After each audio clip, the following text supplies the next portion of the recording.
आकाशवाणी श्रीनगर है। आबिदा अख्तर से खबरें सुनिए। वजीर-ए-आज़म नरेंद्र मोदी वीडियो कॉन्फ्रेंसिंग के जरिए विकसित भारत संकल्प यात्रा के मुस्तफिदीन से अपने ख्यालात का इजहार कर रहे हैं। इस मौके पर वजीर-ए-आज़म जलसे से भी खिताब कर रहे हैं। मुल्क भर से ताल्लुक रखने वाले हजारों मुस्तफिदीन के साथ साथ मरकजी वुज़रा और अरकान पार्लियामान भी इस तकरीब में शिरकत कर रहे हैं। विकसित भारत संकल्प यात्रा का मकसद मुल्क भर में मुख्तलिफ फलाही स्कीमों की मौसर अमलावरी को यकीनी बनाने के साथ साथ इसके फवाइद को पसमानदा तबकात तक पहुंचाना है। वजीर-ए-आज़म नरेंद्र मोदी कल महाराष्ट्र, कर्नाटक और तमिलनाडु का दौरा करेंगे। वजीर-ए-आज़म महाराष्ट्र में अमृत के तहत 2000 करोड़ मालियत के प्रोजेक्टों का संग बुनियाद रखेंगे। वजीर-ए-आज़म महाराष्ट्र में प्रधानमंत्री आवास योजना अर्बन के तहत मुकम्मल किए गए 90,000 से ज्यादा मकानात को भी वक्फ करेंगे। दोपहर में वजीर-ए-आज़म बेंगलुरु में बोइंग इंडिया इंजीनियरिंग और टेक्नोलॉजी मरकज का इफ्तिताह करके बोइंग सुकन्या प्रोग्राम का आगाज करेंगे।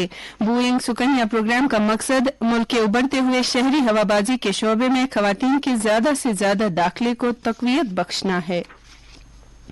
वजारत खारजा ने कहा है कि पाकिस्तान की सरजमीन पर ईरान का हवाई हमला दोनों मुल्कों के दरमियान आपसी मामला है। मीडिया के सवालों के जवाब में वजारत के तर्जुमान रणधीर जायसवाल ने कहा कि दहशतगर्दी को लेकर भारत का सिफर रवादारी का मौक़िफ़ मुसलसल बरकरार है। उन्होंने ये भी कहा कि भारत ऐसी कार्रवाइयों को बखूबी समझता है जिनको अंजाम देने का मकसद सिर्फ और सिर्फ मुल्क का दिफा करना है।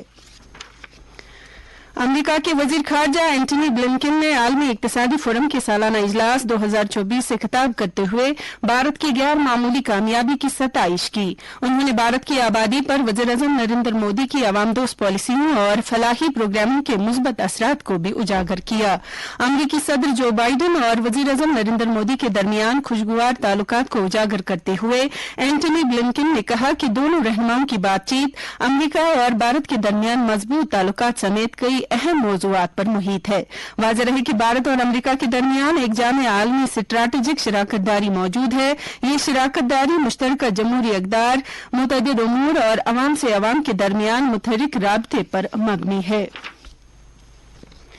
पुलिस हेडक्वार्टर जम्मू में डीजीपी आर स्वैन की सदारत में कल एक आला सतह की मीटिंग के दौरान पार्लियामेंट की तरफ से मंजूर किए गए नए फौजदारी कवानीन जैसे भारतीय न्याय संहिता, भारतीय नागरिक सुरक्षा संहिता और भारतीय साक्ष्य के मौसर निफाज के लिए लाहे अमल मुरतब देने पर तबादले ख्याल किया गया।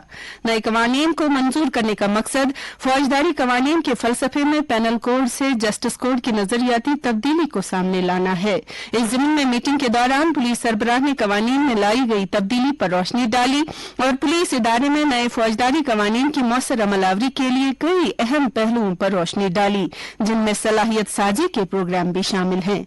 मौसूफ सरबराह ने फौजदारी कवानीन का बिला खलल निफाज यकीनी बनाने के लिए दरकार वसाइल और आलात की निशानदेही करने की जरूरत पर भी जोर दिया।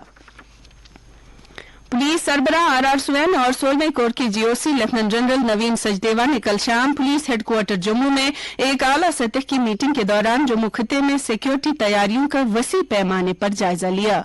मीटिंग के दौरान उभरते हुए चैलेंजों समेत जम्मू खिते के मजमूई सिक्योरिटी मंजरनामे का फौरी जायजा लिया गया और कई अहम सिक्योरिटी से जुड़े मामलात पर गहराई से तबादला ख्याल किया गया। मीटिंग में एडीजीपी सीआईडी और ADGP Jammu zone video conferencing के जरिए हिस्सा ले रहे थे। वज़ीर-ए-आज़म नरेंद्र मोदी ने कल केरला के कोची में वेलिंगडन जजीरे में मुनक्कदा एक तकरीब पर 4000 करोड़ रुपए से ज्यादा मालियत के बुनियादी ढांचे से मुतल्लिक 3 अहम प्रोजेक्टों का इफ्तिताह किया।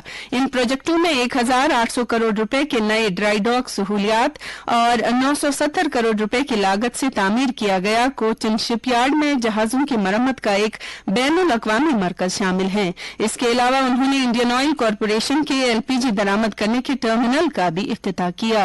अपने खिताब में वज़ीर-ए-आज़म ने कहा कि आज जब भारत आलमी तिजारत का एक मरकज बन गया है, इस ज़मीन में भारत भी अपनी बहरी ताकत में इजाफा कर रहा है। इत्तलात और नशरियात की वजारत ने 18वें मुंबई बैनुल अक़वामी फिल्म फेस्टिवल के लिए इंदराजात तलब करने का ऐलान किया है। इंदराज का सिलसिला 15 जनवरी से 15 फरवरी तक ऑनलाइन तरीकेकार के जरिए से जारी रहेगा। ख्वाहिशमंद फिल्मसाज www.filmfreeway.in पर दरख्वास्तें जमा करा सकते हैं। फेस्टिवल में नॉन फिक्शन और एनिमेशन जुमरे में शुमार की जाने वाली फिल्मों का करीबी मुकाबला रहता है, जिसके लिए मुल्क के साथ साथ दुनिया भर के फिल्म साजों को फिल्म फेस्टिवल में शिरकत करने के लिए मदऊ किया जाता है। इसके साथ ही खबरों का ये बुलेटिन खत्म हुआ।